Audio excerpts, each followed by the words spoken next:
Good evening, ladies and germs.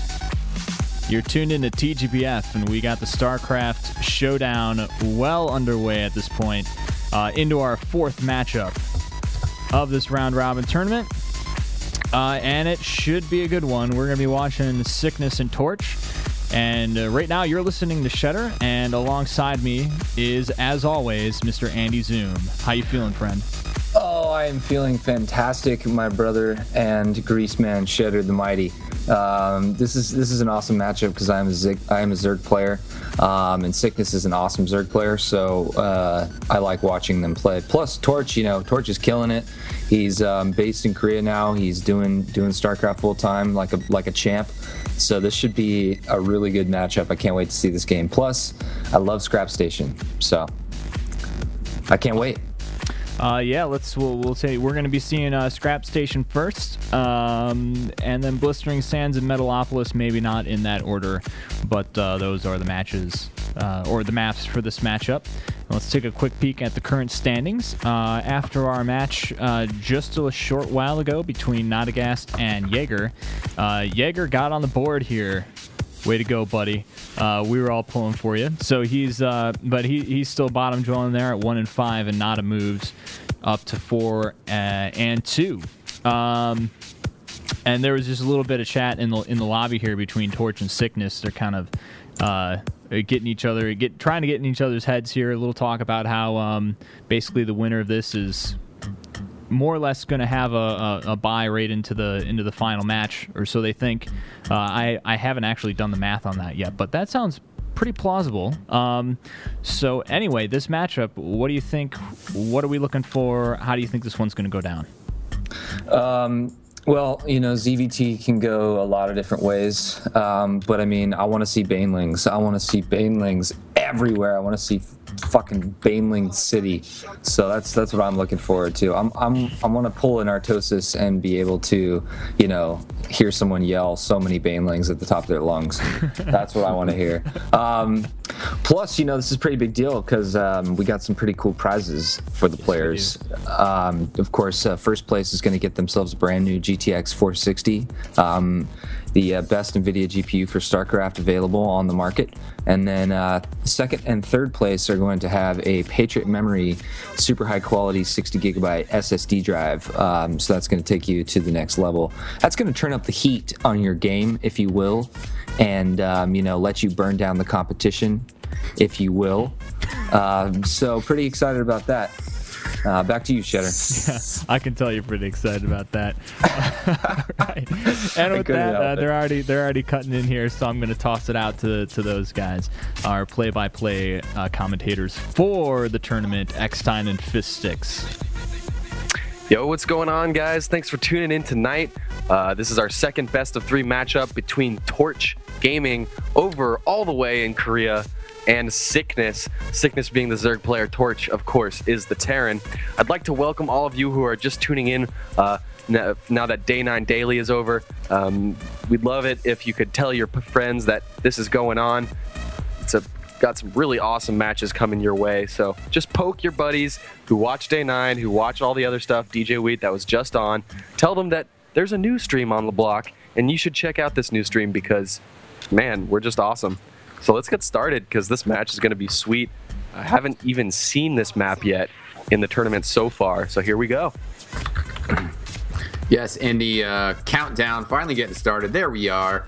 The players in the meantime talking about how TorcH gets to practice with the Startail players over in the Korea house, talking about getting his booty handed to him by July Zerg, very talented Zerg player from Korea. And Scrap Station is actually the first time in this tournament that we're going to be seeing Scrap Station due to our map elimination style. The players getting to veto 4 maps from our 7-map pool, and Scrap Station and Blistering Sands have been on the chopping block every single time. So it'll be interesting to see how both these players react to this. I imagine we're still going to see the Refinery early build from TorcH, and probably the same Extractor Trick 11 Overlord 11 spawning pool from Syckness. So as my wonderful co-host just let you all know about, Syckness favors the early pool. You know, this map could potentially be quite different, though. We see almost every Zerg player macro up very, very hard on this map since it is such a long rush distance. So we're about to find out if we're going to see that 10 pool or if we're going to see a much more standard hatch first, or at least 14 pool quickly going into the natural expansion. Yeah, neither player has sent out a scouting worker yet, but in comes the Overlord. Yeah, we've certainly deviated already from the build that Syckness was utilizing yesterday, as he's chosen not to go for that pool already, as you mentioned. So maybe a hatch first, still remains to be seen. TorcH is sending out his scouting SCV, reaching the Zelnaga Tower right now. So there is the hatch, still earlier than actually I'd say almost all pros are throwing down that hatch at this point in the meta game of StarCraft 2. TorcH actually is scouting for that expansion right now because it's just so common for Zerg players to get the expansion before their spawning pool. But TorcH sees that, and that's actually going to be fine for him, because if I know TorcH, he's going for that quick Hellion play like he almost always does. He did get the gas quite early, but uh-oh, I didn't even catch this. He only has one SCV in gas. That's only one. That's a big blunder, I think. Or TorcH is deviating. Well, he had been focused on that SCV quite a bit, that he was microing around in order to harass. Looks like he just got his third SCV on the gas, so now he's starting to go a bit more like his usual builds. And now's the time to build that other building if he's going to. He's about to get that 100 Vespene gas, and there it is, the factory working. He's still got to complete that wall off. Probably will do it with his next supply depot, and there it goes. Wow, you're a genius, dude. How'd you know that was going to happen? Crazy. All this StarCraft too. And if you guys have missed any of our matches, the VODs, we already mentioned it before. Definitely check out the video on demand if you've missed a couple games here. You can find that at www.tgbf.tv. Wonderful production crew with Shedder and Andy Zune. Glad to be doing this with all you guys. Glad to be bringing all of you viewers a little bit more StarCraft action than you'd generally be getting on a Tuesday night. Again, to remind you, there is an NVIDIA GTX 460 card for the first place player, and the second and third place will be receiving Patriot solid state drives. So there is something on the line. These players have something to fight for. Nothing in this matchup is out of the ordinary or strange yet. TorcH is going to get that Hellion out pretty soon. He's going to be able to do some good scouting with it, and we'll see where we go from there. Yeah, definitely. Coming out now, just running into a couple Zerglings. Actually going to corner him on this left side, chase him down and kill him. Burnt to a crisp. So Ling speed is being upgraded for Syckness right now. That's very, very important, especially when you're dealing with Hellions on this map. It's such a long rush distance. You gotta have that speed upgrade. It really helps the Zerg player gain map control. And now 10 Lings just got produced. And now that metabolic boost is about to be finished, we might see some pressure. We might at least see well, actually, looks like a couple Zerglings could get roasted here. 2 more shots to take down that line of Zerglings. Off creep now. TorcH is able to roast a number of Zerglings. Great micro there from TorcH using that Hellion. And somehow he's able to survive. Yeah, metabolic boost not finished yet. And creeping out of there. They don't call him TorcH for nothing. He's on fire. He's even going to be able to take this Hellion all the way home with 7 kills and repair it to boot. This wall off is going to make it so all these Zerglings cannot even begin to get inside TorcH's base. And actually, TorcH is about to pop out a medevac. If he intuits the fact that his opponent is about to push at his front, he doesn't have to intuit anything. The Zerglings are at his front door. The Hellion is out. He could make the drop play into Syckness's main right now if he's so pleased. And now, on top of that, Syckness has lost an Overlord, so he's about to be supply capped. Yeah, 52-52 right now. Threw down a Baneling nest. He does have the Roach Warren as well. And thus far, the medevac just being used to kick the medevacs outside of the wall, not deciding to pick those up and go hunting with them. We'll see if he checks the gold expansion real quick or just rolls out into the tower here. Big pack of Zerglings trying to get us around here, but man, they just burn up so fast. Although actually, he could have actually microed that better. I believe he was not very closely watching his Hellions. I really wish that TorcH actually did take that medevac over and did start harassing in the main of Syckness. But now TorcH actually has the island expansion up, and it's going to be a very long time until the Spire and the first mutas are out. Can TorcH get up enough turrets to defend this? I'm not sure if it's the right play. He does have a few moments of respite from those mutas, but he's not really capitalizing because he is supply blocked and does not have SCVs on the island. He actually doesn't have an engineering bay down. He threw up another command center to try to play that, well, I guess that Overlord was there and clearly saw that the island was taken. I mean, that Spire just finished throwing out 4 mutas, and just the one Viking is the only defense that he has. He's not building another Viking, and again, as we said, no eBay getting the armory, so I believe he's going to go, and a double factory, so he's definitely going to transition over to to Thor's at some point soon. In my own metagame on this map against Zergs, I have been relying on the Thors so much lately, because once you do break down the rocks in the middle here, you're actually in a very close position. Because of the close air positions. Oh, what's going on? I missed something. Good play by TorcH. He's just taking some Marines over to that expansion to help with the defense.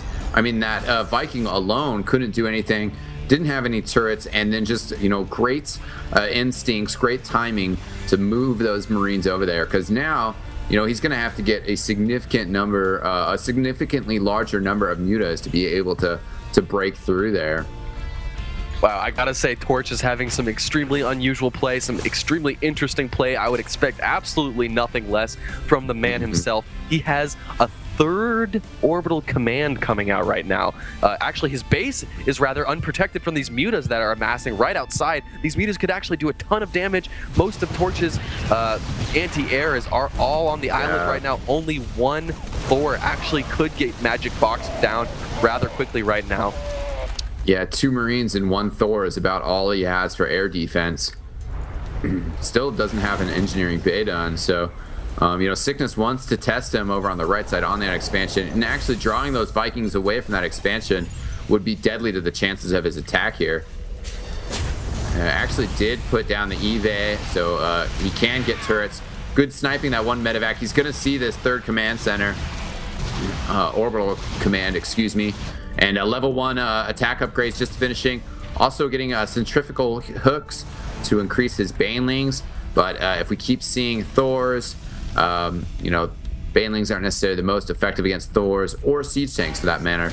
Syckness has done a really good job of mixing his army though throughout this series. So it'll be interesting to see if he can find that perfect combination to counter what TorcH has going on. So TorcH he does have the gold expansion down as well. Oh, I didn't even notice that. Wow. Yeah, 3 orbital commands, but he's not able to actually defend them at this point. He cannot bring his orbital command down to the natural expansion. Well, he's going to do it, but it's going to be very risky. Defending on 3 fronts is going to be extremely difficult. TorcH actually not macroing quite well enough right now. I believe he could have at least 2 more racks by now. He has almost 1,000 minerals, and he's not really sure what to do with them. He actually has too many SCVs as well. He's transferring just a crap ton of SCVs down to that natural expansion. Well, he's got a lot of SCVs that he's transferring down to that natural expansion, but Syckness is actually ahead on the harvester count by a good chunk, 61 to 51, although TorcH has just raised that count by quite a few in just the last couple seconds. More roaches coming out for Syckness, as well as getting his Zerg flyer attacks level 2. Muta's coming in again to harass on his main base. problem with the Thors is they're so immobile, but once you break down those rocks, you can do a slow and steady push towards your enemy base. If you have enough Thors and Marines to deal with the Mutalisk Harask, then he can actually start to do some real damage. Let's take a look at the army tab, shall we? And see what we're looking at right now. Wow. It looks like Syckness is just absolutely in a commanding lead right now, even though TorcH has 3 bases versus a Zerg 3 base. That's Zerg usually base, in the... actually. And the Hellion's going to come in right now and scout this 4th base that just went down by the Xel'Naga Tower. And that Roach that was rallied coming out, yeah, he's going to move down. He's going to see this gold expansion now. Those units rallying out kind of gave it away. He didn't really fully get to see how well developed that expansion is, so he throws down a scan right there, and that's going to provoke a response from him right away. He's got a large mech army, and you know, Roaches, well, he's Syckness, great combination army, like we're saying. A ton of Roaches, a ton of Mutas, morphing in even more Banelings, so only a few Zerglings still left in this army composition, and TorcH is trying to get in place, clogging up, you know, in front of his ramp that splits the 2 expansions. Syckness moving in. This is going to be the battle. Wow, huge stuff going in here. The Banelings are in the back, trying to move in here. Muta's coming in maybe a little early. Muta's getting demolished. All those Banelings going bye-bye. Did a ton of damage to those Thors, but they're staying up. The Vikings landing. The Zerglings getting wiped up. And only, wow, 3 units for TorcH in the red. He's moving out. He's got 3 tanks, a very damaged Thor, and 5 Vikings. But, I mean, Syckness might be able to rally another army here really well. Actually, doesn't Here come have the SCVs. Yeah. He's gonna get some repair action right now. I think that excuse me, go ahead. If Syckness moves in, it doesn't give him time to repair all those units. And here he comes now, right now, getting those Zerglings past and attacking the SCVs. Still taking a ton of damage, though. This siege tank that was sieging up goes down. Vikings on the ground. Thor going down. These Vikings only got a little bit of time left. They lift back up and actually snipe a couple more Overlords that are holding Syckness' supply back a little bit, but he's still at 174 to his opponent TorcH's 90. Now coming in with the Queens to have to fight off these Vikings. 4 Vikings versus 2 Queens. And Vikings actually pulling back because Syckness' army is moving in here. Gonna try and bust down the ramp. He could actually go over to the left, though, deal insane damage to that natural expansion. And taking down this factory, trying to open up the wall here. And then close the distance to those Vikings and those siege tanks. Siege tanks sieging up. Do good damage. Great positioning on the siege tanks, but it's not enough. I wish that TorcH had built all of these barracks that he now has about 5 minutes earlier, because I actually really liked the primarily mech play that he had, but he honestly, he could not deal with all those lings with only siege tanks and Thors. He needed more Marines and Marauders in that mix, and that's going to spell GG. Yes, definitely. Yeah, I think he, you know, the timing of your aggressiveness is very important, and he won a big battle, but then he kind of pushed forward again and pushed into Syckness' army that just had a huge supply advantage. It was clever play with the island expansion, but just did not work out for TorcH in the end. He GG's out. Andy, what were your thoughts on that very exciting scrap station battle? Oh man, that was a great game. We saw a lot of Banelings. Oh my god, so many Banelings. They were the low point for Syckness, though. They ran into a bunch of mech and did nothing. Yeah, you know, I mean, I guess that's really what happens when you have, you know, 40, 50 Banelings and 4 Thors. They don't do much. But TorcH had really nice positioning coming from that first attack from Syckness. I mean, like you'd said, I really think that TorcH needed to have more barracks up. Because he had so many SCVs mining on that one base in his main, and he was dropping mules like crazy, mining out his main, but he wasn't producing that much for it. You know, he did go that mech play, but I don't know. Versus Zerg, I mean, it's tough. I don't really play Terran. I'm a Zerg player, so I have to hate Terran technically. Technically. So, yeah, technically, but yeah, I mean, it was definitely a good matchup, and I still have yet to see this build that TorcH is doing work. So I'm looking forward to seeing how effective it can be if done correctly. So. Indeed, it was a very interesting play to float his first expansion over to the island and build his second expansion so early. I did not think it was going to work, but he was actually able to defend that island quite well. But in the end, he spread himself a little bit too thin and did not macro properly. That's going to spell GG. Next map up is another Zerg favored map. I would very much agree.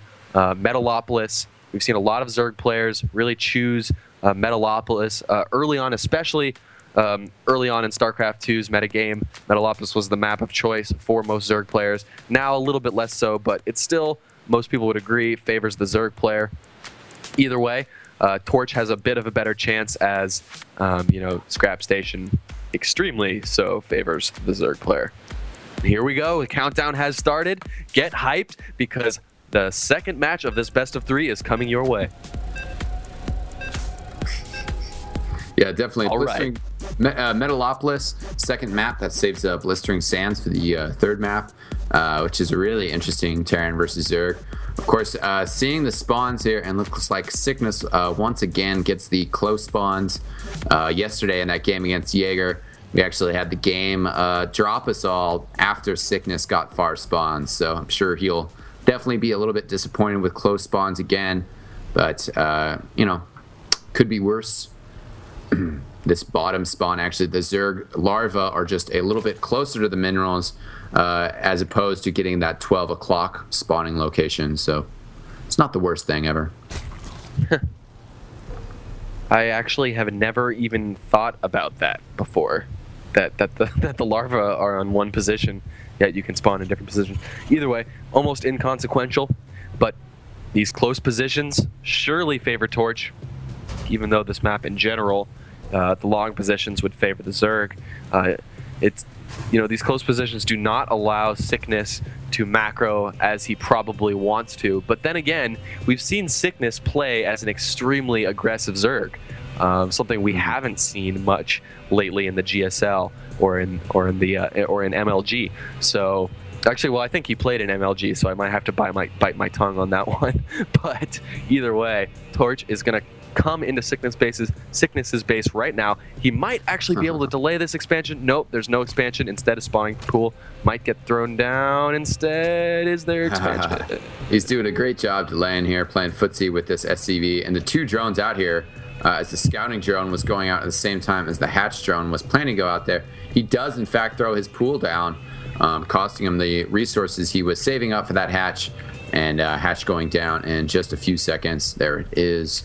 And the SCV coming back into scout, or actually, no, never mind, going back to his base. So Syckness going to see what's going on here. SCV's coming over to chase away the drone. TorcH really doesn't want his opponent to see what kind of tech path he's going to be taking. For that reason, he's going to take a couple SCVs off the mineral line, but no deviations yet. Doesn't have to worry too hard. Syckness actually doing a good job keeping that drone alive, while TorcH's scouting SCV is nowhere to be found. Yeah, he ran it back to his base, I believe. And that drone stayed alive. Just, gets the extractor builds too. That's really obnoxious. Yeah, I think that won't mess up TorcH's build too badly. He definitely likes getting that Hellion out earlier instead of a siege tank or anything else. So I think that extra gas won't hurt him too much in this early game. But yeah. Yeah, I definitely agree. I mean, he gets that one gas early, but it's not really a super gas heavy play going for these Hellions.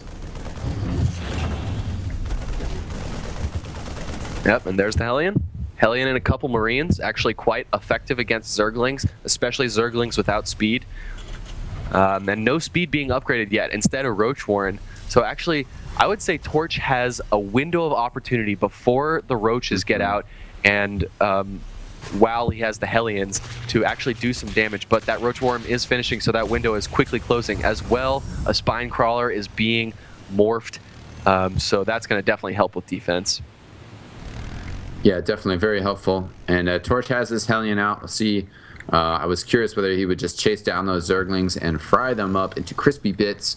Now he's coming in on the side, though. They're going to see where this expansion is at, see that that spine crawler is coming close, and a little bit micro playing footsie with those zerglings. One roach out, actually a second coming from the main.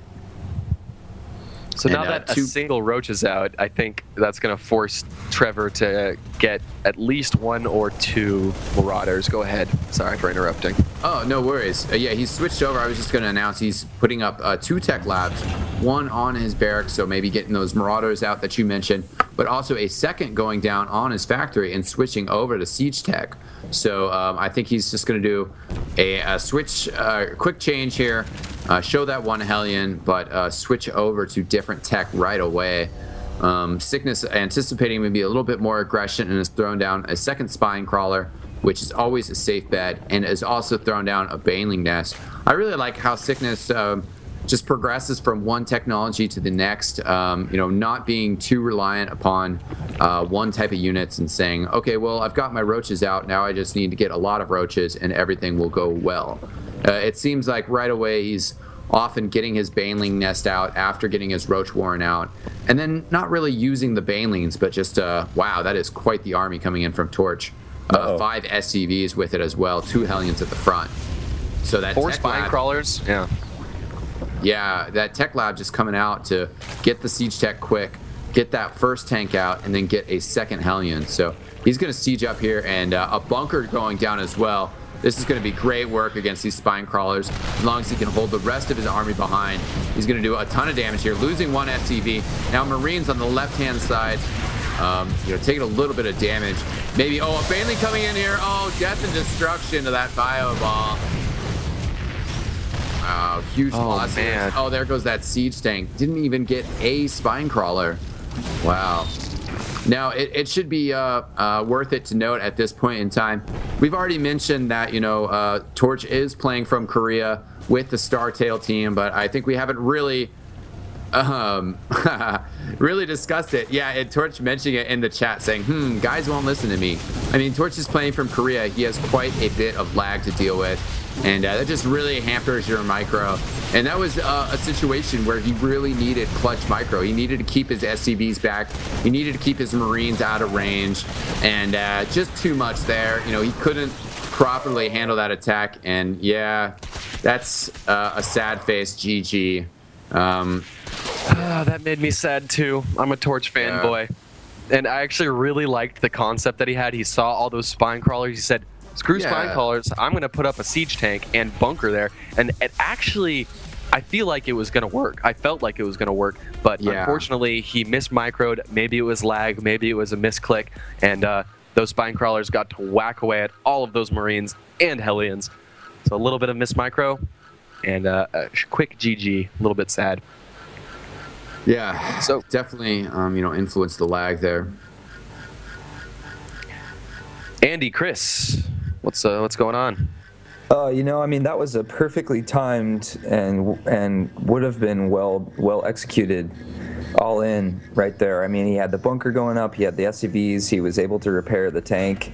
The Marines, I could see the frustration in his micro because I was watching his, actually watching his view right there, and his APM shot up like crazy, and he was trying to move shit around, and he could have killed the baneling, no problem. I think it was just his micro was behind, where he wanted to be because of the lag, and so I think that's probably what happened. Because he could have brought his Marines over the right side, stopped those roaches while the tank was shelling the spine crawlers, and then you can immediately click the tank and right click on the baneling, and that baneling is completely, just amazing 2 banes that got all those Marines. It was just it worked out perfectly for Syckness and perfectly not well for TorcH. So in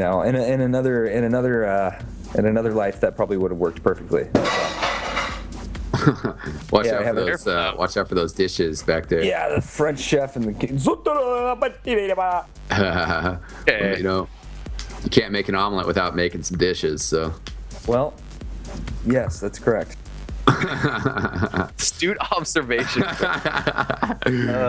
Yeah, we're not here for cooking. We're here for blistering sands. It's going to be the last map of the night, and you know, winding up this second match. Been an unfortunate night for TorcH. The players were discussing, and Andy and Chris were discussing, you know, how this is a very important matchup to determine who's going to be in the finals. You know, like the World Cup, you can kind of go into that last day of matches and have quite a few things settled. But hopefully TorcH will be able to overcome the lag from Korea to the United States and not be held back by macro problems, or micro problems, excuse me. So, third map is Blistering Sands. Again, I kind of feel like I'm scratching my head with the map choices. None of the maps chosen, I would say, favor the Terran player. Actually, we heard Trevor TorcH, he eliminated the map Lost Temple when they were choosing, which is generally a map that can very much so favor the Terran player, especially with Thor drops on the cliff of the natural expansion. So a little confused as to the map choice.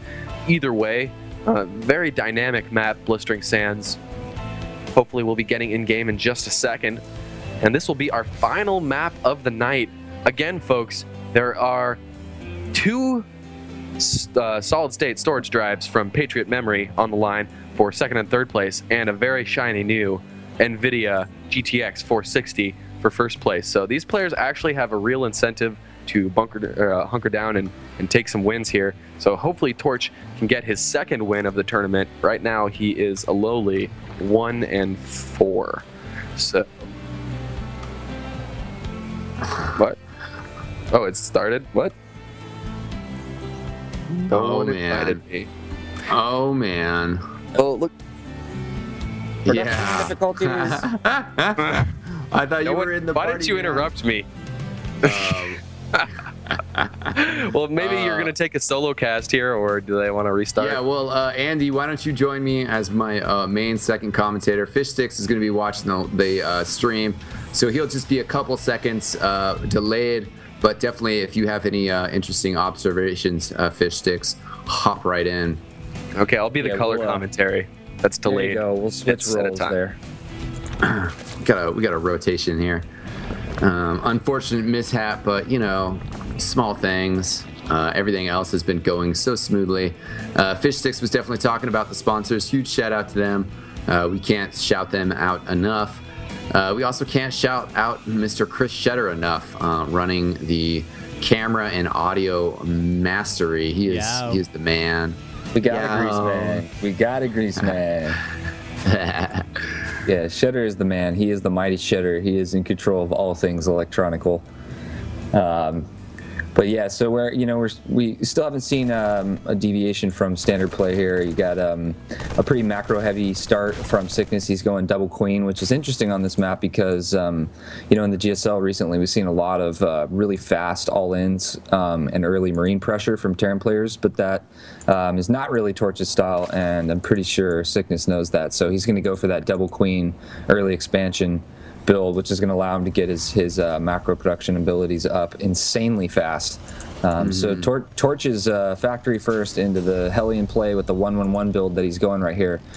Might not be ready for the amount of macro that's going to be up in about 2 or 3 minutes here. It'll be interesting to see if Syckness goes the Baneling route or the Roach route or goes for the fast mutas, but I'm sure he'll wait to see what TorcH does for that tech choice. Yeah, definitely. You got the Hellion here scouting the Selnaga Tower, doing work against these Zerglings. Not a terribly difficult micro situation there, but definitely gives him the advantage on that tower, which is the direct route from the Zerg's expansion. So I think he's probably going to take it and go over and clear out the other one. So 2 Hellions on the field.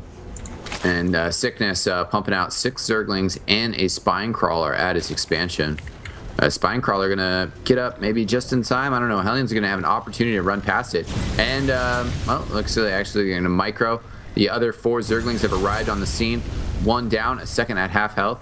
And Syckness actually lost, I guess, his scouting observer and temporarily supply blocked. So he's getting 2 more observers going up and upgrading to layer tech. So interesting. Yeah, I think TorcH could have run around and smoked out all of those those probes in that natural, there was, you know, the slow zerglings cannot keep up with the Hellions, and they can micro them away.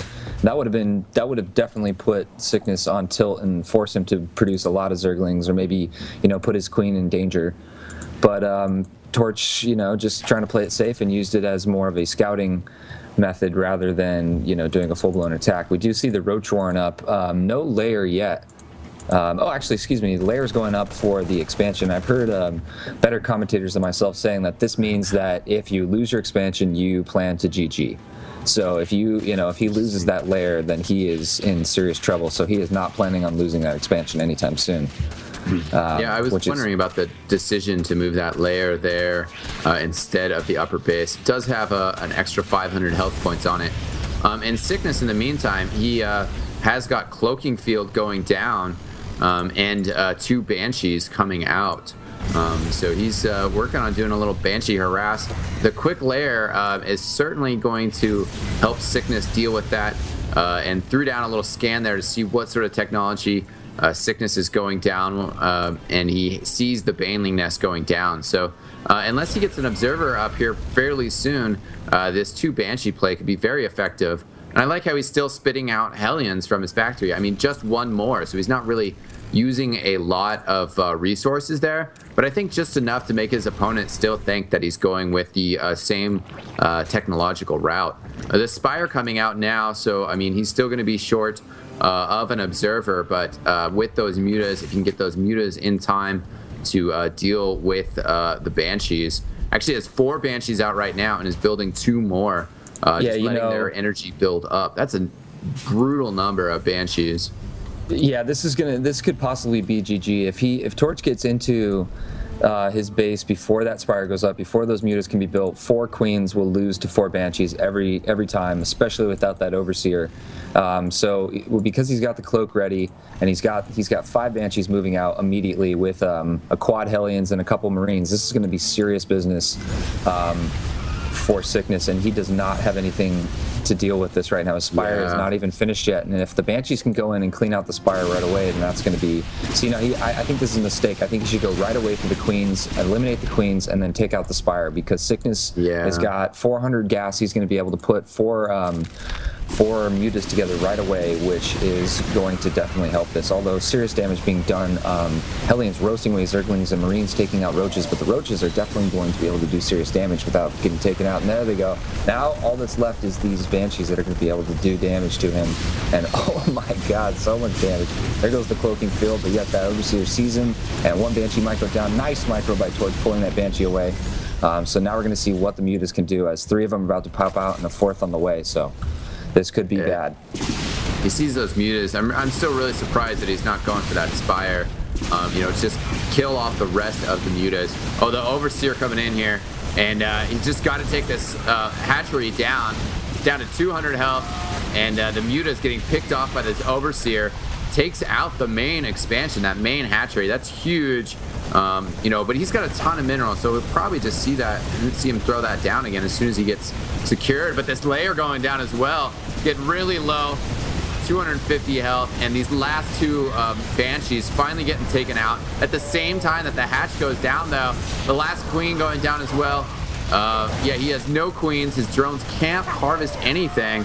TorcH needs to get some more forces in here and start doing some damage. But I mean, surprisingly, Syckness has held this off. Those Banshees are very strong, but I mean, he got good timing with that Overseer and able to get the detection. But 3 Banshees back in the base again. That Overseer coming in to neutralize that cloak ability. TorcH, well, now he's throwing it on there, but it's fairly useless in that situation. Switch over to the resources lost real quick, and TorcH ahead in this category by a little bit. He has caused 975 more economic damage to Syckness, and Syckness is in certainly quite a bit of trouble with the fact that he has no harvesting hatcheries right now. Yeah, I mean, that's a really big problem, obviously, for a Zerg player to not, and more importantly, no larva being produced. So, I mean, you know, he has no way to produce any units whatsoever, and he simply has, you know, those mutas and a few lings, a handful of drones. So, you know, basically all TorcH has to do is eliminate this muta force and then push out, and he is going to get a GG here. Interesting push with those Banshees and a really nice counter to it with the mutas. His first hatch is done, and actually he still has all of his drones just finally now returning to mining. So lost a couple extra seconds of crucial time there, and he has no Vespene. So I mean, he's going to be forced with just Zerglings. He does have 4 Banelings though, actually. So that, you know, that could, you know, Hellions are light as well as Marines, and so everything that TorcH has besides his Vikings are going to be immediately blasted by those Banelings. Of course, he has 4 and then 2 being produced right now, so might not be enough to do the damage that he needs, but definitely interesting to see how Syckness's Baneling micro is going to help him here. Almost losing an Overlord there. Yeah, and that would have been crucial because that would have supply blocked him. He's at 50 correct. At 60. Oh, actually, here comes the Banelings! Oh my god, this is going to be brutal. Oh, that. Again, a huge Baneling play. These Vikings are going to take down these mutas, which is huge. The Vikings actually going to have free roam to just take out these Overlords. You know, the supply is just ridiculous. 36 out of 36. The Queen going down as the Vikings land. That's going to be another horrible blow to Syckness and his attempts to get back on his feet. I mean, those Queens, yeah, there it is, GG. And great game by TorcH. That very strong Banshee play. You know, basically just going for big, huge numbers instead of trying to finesse his way with, you know, Hellion bio assault. And taking out both those hatcheries, just huge stuff. Yeah, that was a really nice move there by TorcH. You know, I mean, it's you see that double port occasionally, and he tried that in the first matchup, TvT, but I think it's a lot more effective versus Zerg when all you have is Banelings, Lings, and Roaches, which is pretty standard for the early game versus Terran. So I think really nice tech choice there, and of course having 5 or 6, 7 Banshees, you know, being able to snipe both hatcheries is pretty ridiculous, and it's you know, very difficult to come back from that as a Zerg player. So really nice game, and that, you know, that'll put TorcH at 2 wins, you know, which doesn't completely take him out of winning a prize, but definitely makes it a little bit more difficult for us to see him, you know, in the top 2 spots for the finals here. Definitely. 5 Banshees. 5 before he decided to move out. Usually you see players move out with the first or sometimes 2. If you have 2 Banshees, you can one-shot drones, which is pretty awesome, but 5. I've never seen Banshees take down hatcheries so quickly. So that was awesome to see. Yeah, definitely. Insane stuff there from TorcH. You know, maybe if he'd moved out a little bit earlier, he could have taken out the Spire. You know, the mutas can't be shot by the Banshees, but really great stuff there. Shedder, are our players back in this call? I'll bring them in right now. Excellent. All right, they should be in. Hey. Oh. Howdy, What's up, guys? Great series. Yeah, it was fun. Let's start off with some questions for TorcH. You finally got things going on Blistering Sands with that really heavy Banshee play.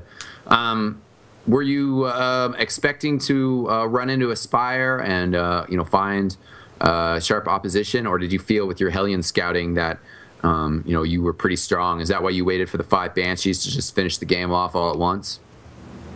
Well, I saw him do a lot of heavy ground play in the previous games and a slow tech, so I was kind of expecting the same thing last game. Also, with the delay from Korea, I can't micro against Banelings at all. So I didn't expect the Spire quite so early. I did scan his main hatchery and it wasn't teching yet, so I figured, okay, I can wait for another 2 or 3 Banshees, make sure that no matter how many queens he has, that's fine. But as soon as I saw the mutas, I knew that it was still later than it normally should have been. So he didn't really have enough to hold me off from taking out both of his hatcheries, and I could get turrets up before they could get to the base. Yeah, great points there, Torch. I have a quick question for you. When you first probed in with those two Hellions, you opted to not go in and roast away drones from the expansion. Was that a decision that you made in full confidence, or was that just what happened? That's what I did because I suspected that if I went in with the Hellions, because of the delay, I wouldn't be able to micro them properly, and they'd get surrounded very easily.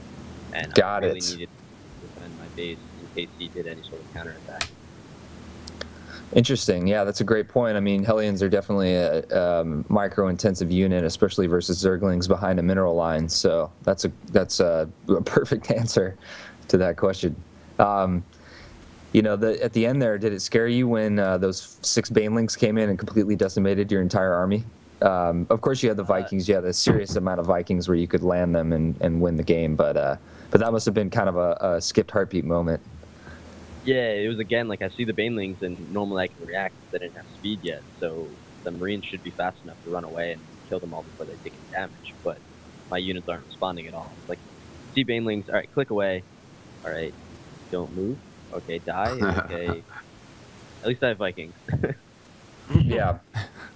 Yeah, now certainly we saw the effect of that in the second map, but we appreciate you playing from Korea despite the lag and making an appearance in this tournament. Yeah, still a lot of fun. Thanks for having me. Just one last quick question before you get out. Is that massing Banshees before you move out with them, is that something you've practiced with your team in Korea? Is that a strategy you've been working on, or was it kind of spur of the moment? I usually don't go heavy air against Zerg. I've seen a lot of other people do it. But you want to mass them up before you go out, because if you go out with too soon, they've already started creating queens. Queens are the direct counter to the Banshees early game. So you want to get a bunch before they start heavily switching over to queens. And like because he didn't get the overload into my base to scout that I was even going that, like, you really shouldn't be getting queens yet. So it's better to wait. Yeah, no, I agree with you. 4 queens will lose to 4 Banshees every time, even without cloak. So, it's definitely. I guess you're right. Yeah, unless they have a bunch of energy, and they can heal each other. Alrighty, well, let's talk to Syckness now, who was our winner of this series and also won the series yesterday. So 5 wins and 1 loss, actually putting you on top of the rankings. And Syckness, how'd you feel about this series today? It felt pretty good. I think the second game would have been a little bit different if TorcH didn't have so much lag, but overall it felt pretty good. Were you scared of that attack that you saw coming in, and the way you positioned a siege tank with so many spine crawlers? Of course, before your Banelings ran in there and did serious work for you. Yeah, it was scary. I saw the 3 racks factory, and I knew something was coming pretty quick, so I dropped some spines, and then I was actually kind of surprised he had a tank with siege so quick, but I did see the early factory, so I knew that was a possibility. Mm-hmm. Syckness, question for you. So that last game, third game, because there's a couple different reasons why you can do this, but why specifically did you build, or did you upgrade to a layer at your natural instead of your main? Was that to avoid scans, or was it to bolster the hit points, or was, what was the point of that? A little bit of both. It's good it just throws off the Terran if they scan your main and don't see a layer yet. It kind of keeps them guessing. And it's nice for the extra hit points. But yeah, I mean, just those 2 reasons are the main reasons why I'll do that. Okay. Yeah, no, it's definitely a nice play, especially when, TorcH is known for his incredible pushing power. Yeah. The Hellions and the siege tanks and such. I've never seen someone build so little Marines, especially with this, the metagame kind of shifting to that really heavy Marine all-in play for the TvZ. It's interesting to see TorcH play with such a different style. Do you find that it's more or less difficult, or do you find that there's anything interesting that you may note of how you have to play against someone like TorcH versus, say, a more standard player? It definitely makes you change up your gameplay a little bit. So I'm not as used to that style of play. But I don't necessarily think it's harder or easier, because I mean I think Marines are really good, so they're pretty hard to counter. Right. But you know, it's just different. I wouldn't say it's necessarily harder or easier, actually. It's just different. You have to adjust. Right. All right, Syckness. Well, you're currently in first place in our little mini tournament thingy here, slated to win yourself a brand new shiny graphics card. But the second place player is a very, very notable ex-WoW player and a quite well-known Starcraft player, and he's also your brother. How do you feel about tomorrow night's matches against Nadagast, the Terran player? Well, I think they're going to be the best games yet. I think they're going to be the hardest for me. But I think they could go either way, so I think it'll be fun. That's perfect. Awesome. Do you have any history with your brother? Can you tell us how matches have previously gone between you two? We don't play against each other too much. We talk a lot about strategy with each other, but so we haven't actually played in a little bit, in quite a while, so can't really comment on that. All right. Last question, Syckness. What GPU do you have in your computer right now, and are you excited about winning a new one? I am excited. Right now, I actually have a GTX 280, so it'd be nice. Oh man! So you're gonna let me upgrade ya?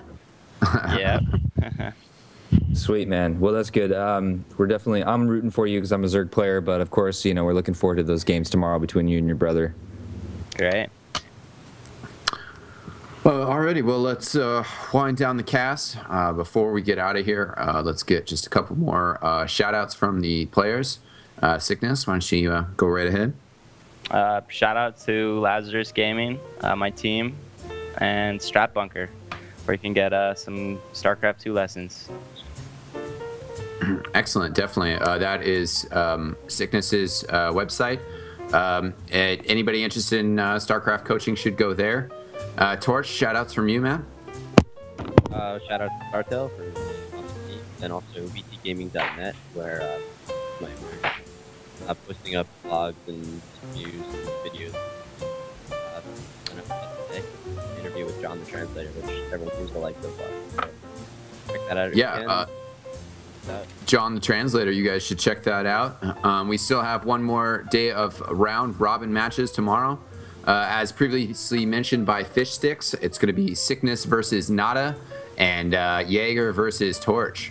Now, Syckness versus Nadagast is going to be the later match tomorrow.